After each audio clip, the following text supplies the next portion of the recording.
बहुत माफ़ी चाहूँगा, चर्चा में आप सबको मैं जोड़ूंगा। और जिस प्रकार से प्रयागराज महाकुंभ में जो हादसा हुआ, 144 वर्षों बाद इस प्रकार का मुहूर्त बना, निश्चित रूप से जिस प्रकार से आमंत्रण बांटे गए लोगों को, जिस तरह से इस पूरे महाकुंभ की महत्वता को, महात्म को प्रचारित प्रसारित किया गया, तो बहुत स्पष्ट था कि वहाँ जो जन समुदाय है वो बहुत बड़ी संख्या में पहुँचेगा। अब अखाड़ा परिषद की बैरिकेडिंग में भीड़ आ गई या कुछ और हो गया, लेकिन बड़ा सवाल ये है कि जब जब भी, चाहे कांग्रेस के काल में हो या किसी और शासन काल में हो, जब भी वीआईपीज वहाँ पहुँचे हैं तो उनकी व्यवस्था बनाने में, उनके लिए सेफ कॉरिडोर बनाने में, उनके लिए कुछ देर तक पूरा जो क्रियाकलाप है उसको होल्ड करने में पब्लिक बेकाबू हुई है।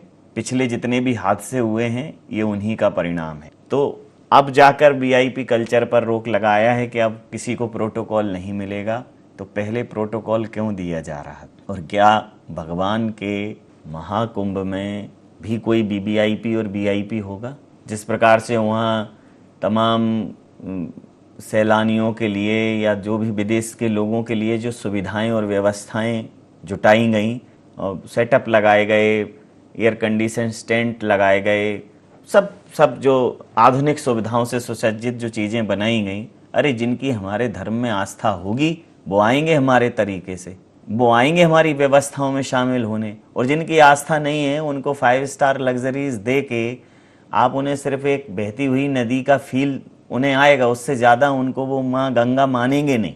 तो पूरे विश्व को, अगर वो विश्व आपकी श्रद्धा आस्था से प्रभावित होकर नहीं आ रहा है तो उसको सैलानी के तौर पर बुलाने से कुछ मिलने वाला नहीं है आपको। हाँ, ये है कुछ, ये जो भी इस आयोजन में जो जिन्होंने ये सेटअप मंडप बनाए होंगे उनकी जेबें भरी जा सकती हैं, लेकिन जब भी हमारे देश ने आस्था, धर्म और संस्कृति का आह्वान किया है तो भौतिकता छोड़कर पूरी पाश्चात्य संस्कृति इसमें समाहित हुई है। आपने वहीं भौतिकता का एक बेहतरीन प्रदर्शन कर दिया, भौतिकता के तामझाम लगा दिए, लग्जरी एयर कंडीशन टेंट लगा दिए जिसमें टॉयलेट हैं, बाथरूम है, इवन वहीं छोटा सा पूल है और उसको बहुत छाती चौड़ी कर करके बता रहे हैं कि ये देखिए ये व्यवस्था है। ये अगर कोई हवन में शामिल होने आएगा तो हवन करने ही आएगा। कुंभ को अगर आप उसके सामने ऐसे प्रस्तुत करेंगे कि ये पूल है, ये स्विमिंग पूल है, आइए तैरिए, जाइए, सारी सुविधाओं का आनंद लीजिए, फिर किसी 5 स्टार लग्जरी होटल में और प्रयागराज के संगम में क्या फर्क रह जाए? जो हमसे प्रभावित होंगे तो हमारे तरीके से आएंगे, हमारी रीति नीतियों से आएंगे।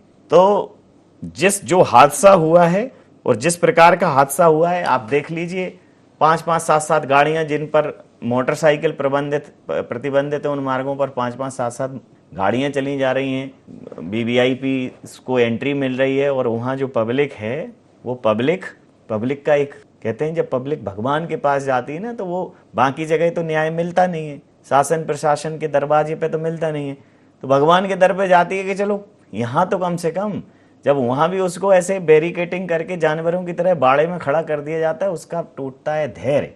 और जब भीड़ का मोरल टूटता है तो भीड़ के लिए काल बन जाती है, क्योंकि उन्हें पता ही नहीं है कि वो सेफ कॉरिडोर में पहुंच ही नहीं पाएंगे जहां सो कॉल्ड वीवीआईपीज और वीआईपी हैं। अब बंद कर दिए, तो इतनी मौतों के बाद अगर आप अब चेते हैं। और दूसरा, क्या कोई एडवाइजरी है? क्या कोई सरकार की तरफ से कुंभ का महात्म क्या है, हमारे यहाँ शंकराचार्य व्यवस्था कैसे आई, कैसे कुंभ आया? जाके 2-3 महिलाओं पर तो पूरा कुंभ टिक गया है। ऐसा पगलाया हुआ है सोशल मीडिया, कहाँ से किस किस को खोज लाया। जो भी विचित्र हो रहा है, कुंभ की कोई बात नहीं, आस्था की कोई बात नहीं।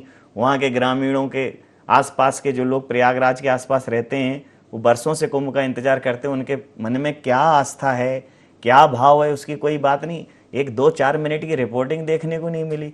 मतलब इस पेशे में वैसे तो शर्मिंदगी अक्सर होती रहती है, लेकिन जैसी प्रयागराज कुंभ की रिपोर्टिंग मीडिया की हुई है तो मैं बहुत खुश हूँ कि धोखे से भी कोई इस टाइप की रिपोर्टिंग करने गया नहीं। स्नान कर रहे हैं तो कैमरा, नहा रहे हैं तो कैमरा, बस केवल वॉशरूम बचा है, बाकी एक चीज नहीं छूट रही है जो सोशल मीडिया पे अपडेट नहीं हो। डुबकी ली तो कैमरा, बहुत इतना इतनी सनक चढ़ गई है, मतलब ये जो खुद खेची कल्चर है, सेल्फी कल्चर, इसमें समझ ही नहीं पड़ रहा है लोगों को कि वो उनका बस चले तो वो स्वर्ग और नरक के दरवाजे पे एंट्री होने के पहले सेल्फी खींचे। तो ये जो हादसा है इससे कई सवाल हैं। अब उस पर सियासत भी हो रही है कि ये करना चाहिए था, वो करना चाहिए था, लेकिन जिस प्रकार से इस कुंभ को जिस प्रकार से प्रचारित प्रसारित किया गया है, कुंभ और बाकी इवेंट में अंतर है। पहले भी इतनी भीड़ पहुंची है, किसी को बुलाने की जरूरत नहीं होती।